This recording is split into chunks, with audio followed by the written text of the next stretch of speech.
David and Goliath. 1 Samuel 17, 1 through 58. The Philistines gathered their troops for battle. They assembled at Socoh in Judah. They camped in Ephes-Dammim between Socoh and Azekah. Saul and the Israelite army assembled and camped in the valley of Elah, where they arranged their battle lines to fight against the Philistines. The Philistines were standing on a hill and the Israelites on another hill, with the valley between them. Then a champion came out from the camp of the Philistines. His name was Goliath. He was from Gath. He was close to 7 feet tall. He had a bronze helmet on his head and was wearing scale body armor. The weight of his bronze body armor was 5,000 shekels. He had bronze shin guards on his legs. A bronze javelin was slung over his shoulders. The shaft of his spear was like a weaver's beam, and the iron point of his spear weighed 600 shekels. His shield bearer was walking before him. Goliath stood and called to Israel's troops, "Why do you come out and prepare for battle? Am I not the Philistine? And are you not the servants of Saul? Choose for yourselves a man, so that he may come down to me. If he is able to fight with me and strike me down, we will become your servants. But if I prevail against him and strike him down, you will become our servants and will serve us." Then the Philistines said, "I defy Israel's troops this day. Give me a man so we can fight each other." When Saul and the Israelites heard these words of the Philistine, they were upset and very afraid. Now David was the son of an Ephraite named Jesse from Bethlehem in Judah. He had 8 sons, and in Saul's day he was old and well advanced in years. Jesse's 3 oldest sons had followed Saul to war. The names of the 3 sons who went to war were Eliab, the firstborn, Abimadab, the second oldest, and Shammah, the third oldest. Now David was the youngest. While the 3 oldest sons followed Saul, David was going back and forth from Saul in order to care for his father's sheep in Bethlehem. Meanwhile, for 40 days, the Philistine approached every morning and every evening and took his position.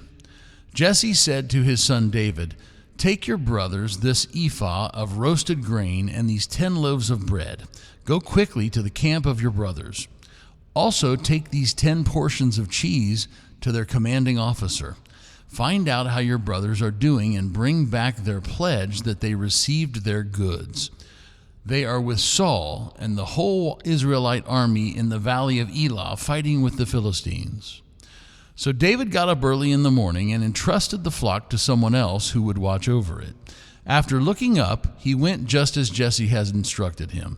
He arrived at the camp as an army was going out to battle lines, shouting its battle cry. Israel and the Philistines drew up their battle lines opposite one another. After David had entrusted his cargo to the care of the supply officer, he ran to the battlefront. When he arrived, he asked his brothers how they were doing. As he was speaking with them, the champion named Goliath, the Philistine from Gath, was coming up from the battle lines of the Philistines. He spoke the way he usually did, and David heard it. When all of men in Israel saw this man, they retreated from his presence, and they were very afraid.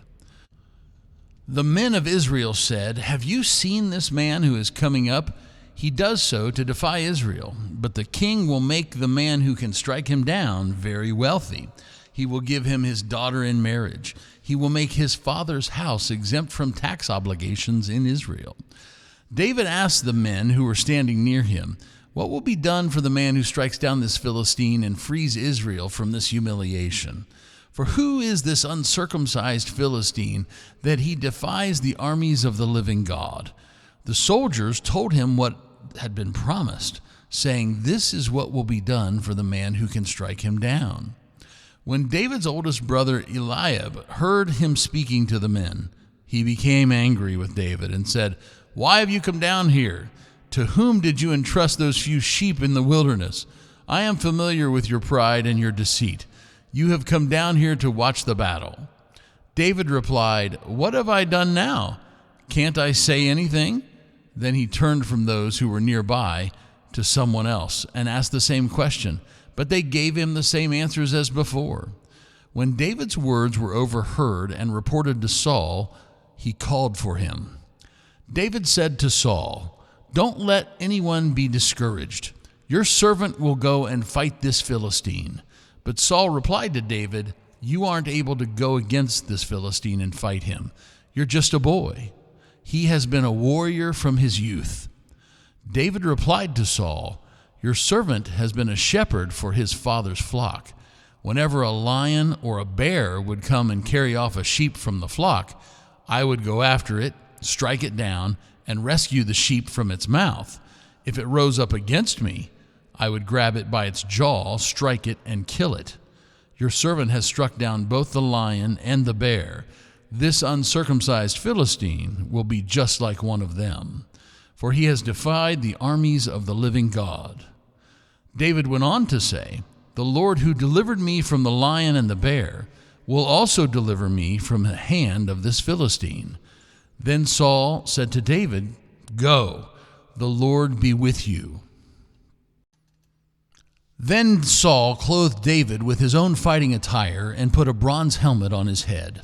He also put body armor on him. David strapped on his sword over his fighting attire and tried to walk around, but he was not used to them. David said to Saul, "I can't walk in these things, for I am not used to them." So David removed them.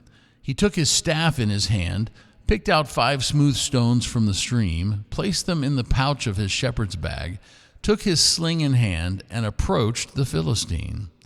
The Philistine, with his shield-bearer walking in front of him, kept coming closer to David. When the Philistine looked carefully at David, he despised him, for he was only ruddy and a handsome boy. The Philistine said to David, "Am I a dog that you are coming after me with sticks?"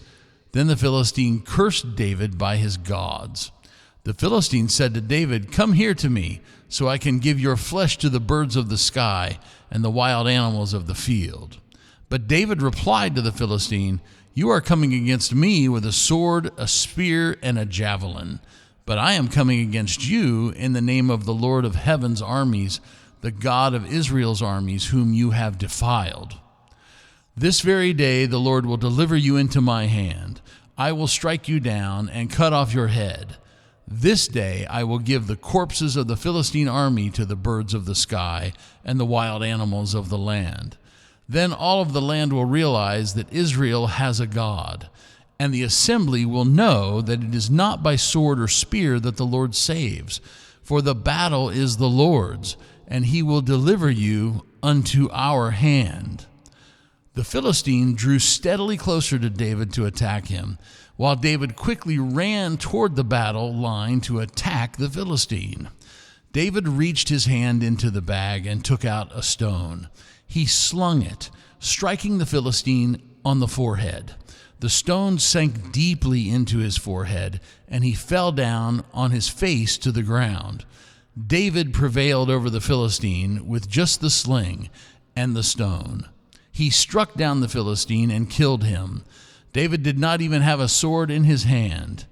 David ran and stood over the Philistine. He grabbed Goliath's sword, drew it from its sheath, and after killing him, he cut off his head with it.